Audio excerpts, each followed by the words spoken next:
totally all new again. But the knowledge the actual deeper knowledge had not begun to happen.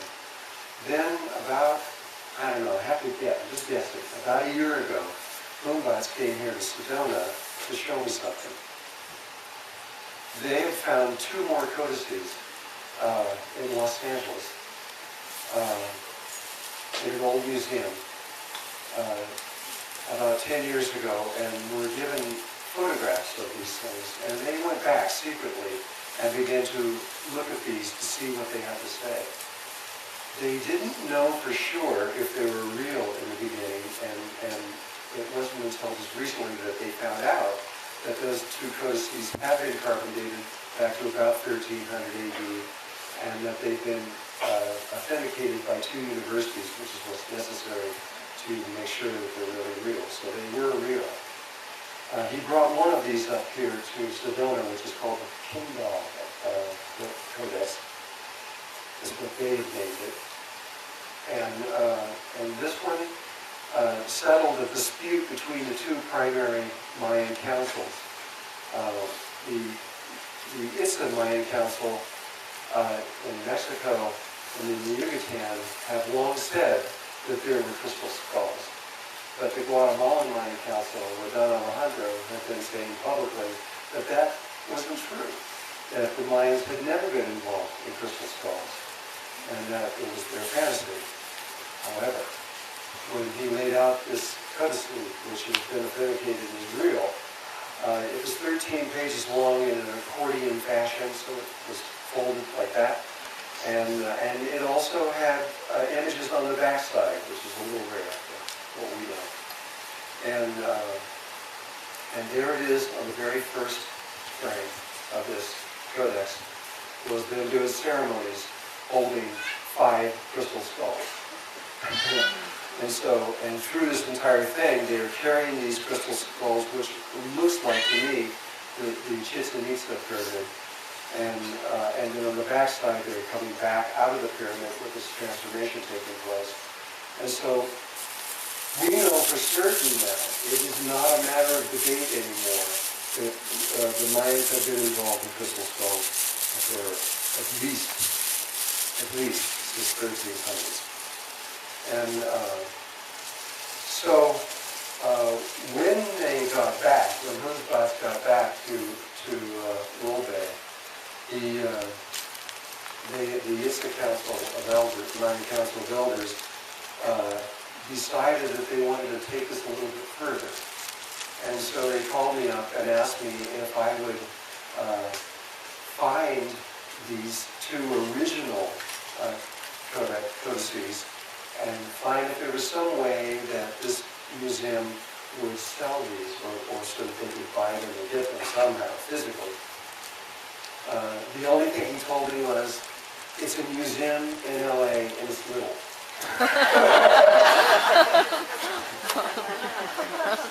The internet's pretty cool. It took me 15 minutes and I found this place. And not only did I find the place, but in talking to the curator of the museum, he remembered Moonbots from 10 years earlier, and he knew exactly who he was. And so we were able to have a coherent conversation. I asked him if it was possible to purchase these somehow. And he got paranoid really fast and started talking about the new antiquities laws, which means that if anything is ever found that used to belong to another country, by law it has to go back to that country, unless it is more than, I don't know the exact date, but approximately 30 years old. And so he told me that he couldn't sell these things because if he did, they would be in court for years and years and years, and he's not going to do it. They got them from the Randolph Hearst estate, I think it is.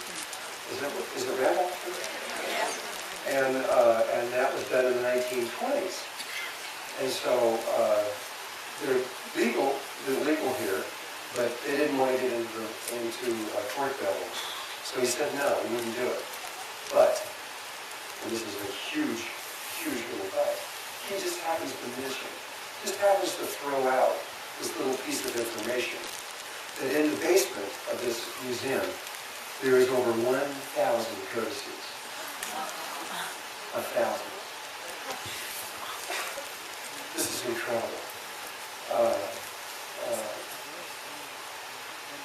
I want to come back to this in just a moment to talk about what is possible here. Right after I talked to these people, no more than 2 weeks later, and this is just the way Spirit works. I get a phone call from somebody that I've never met, didn't know him. He was a treasure hunter, professional corporation where they have these giant boats and go and find boats under the water and pull them out with different treasures. And they also go into land-based treasure hunting also. And they had discovered, what he began to tell me, they had found 7 more codices. And that they didn't know how to get them back to the Mayans and asked me if I would help them. Yeah, of course. And the first thing I asked them was if he would send me photographs of these, because I know that if they get the photographs, that's all they really need to have.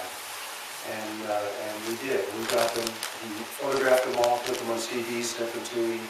He even had the photographs of the clay vehicle vessels that they had put them in, and they still had all of this. And he told me that the people that own these wanted $6.5 million to get these. I'm sure they're worth that, probably. And he said that he may be able to actually buy these for the Mayans. So I got the photographs, sent them to the ITSA Council, and they began to study them. One of the people, the head of the Mayan ITSA Council, was his pagan father, Quebec, is a very simple person in some ways. He was a farmer, but however, this has arrived within him. He now knows more and understands more about the Mayan codices than anybody alive, I believe, is true. And he was able to read these just like we read a book and know what they said. After a couple months, they called me back and said, this is what you happen to have fallen upon is the primary piece of information that they needed to know. And when I look at it, and this was 450 pages, this is more pages than everything on earth that we're aware of at this time, other than these 1,000 codices hidden in this basement. And in there it looked like it was talking about dental work and herbs and things that you could take for different kinds of illnesses. That's what it looked like to me. I can't read these things, so I don't really know. What they came back with, though, was they got very excited. They found out that this was the exact knowledge and information on how to go interdimensional into the fourth dimension.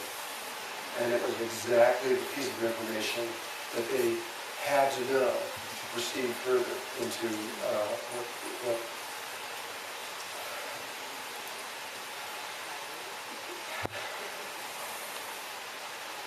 their work is in the world. And so,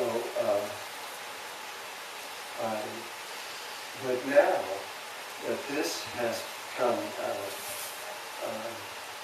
there are these 1,000 codices just sitting there. We don't need to buy them. We need to photograph them. Even though this, and a great deal of thought has been put into this, even though this museum, this tiny little museum, is worried about what would happen if we tried to purchase these things. There should not be a problem if we photograph them. And if we did, this museum may find that this would be an advantage for them, because it would make their little museum famous over the whole world, and what they have, even And so we have not approached them yet. I've been waiting for the right people at the right time. And this is not about money.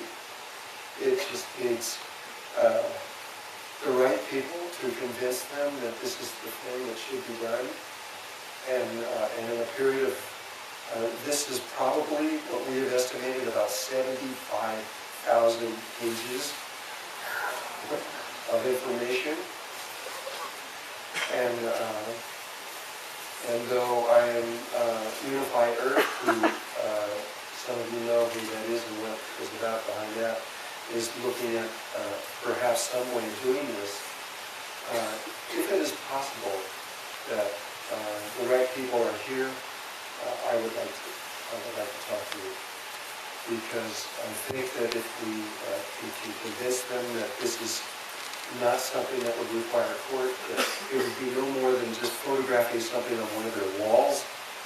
We don't have to own it or anything, and yet this is all that would be necessary for this knowledge to be into the hands of the mighty people, and which in turn can present out to the entire world of that which is what we really need to know right now, at this time in our evolution. So I'm not going to ask any of you to do it now, but if you do think you can help in any way in this, either through legal terms or financially or any other way, we're not talking about a lot. This is probably less than $100,000 to do this photographing of all this. But if there is anyone here that feels that they can help, please let me know, because this is important for not just us and for the Mayans. It's important for the whole world. Okay. That's all I want to say. Thank you.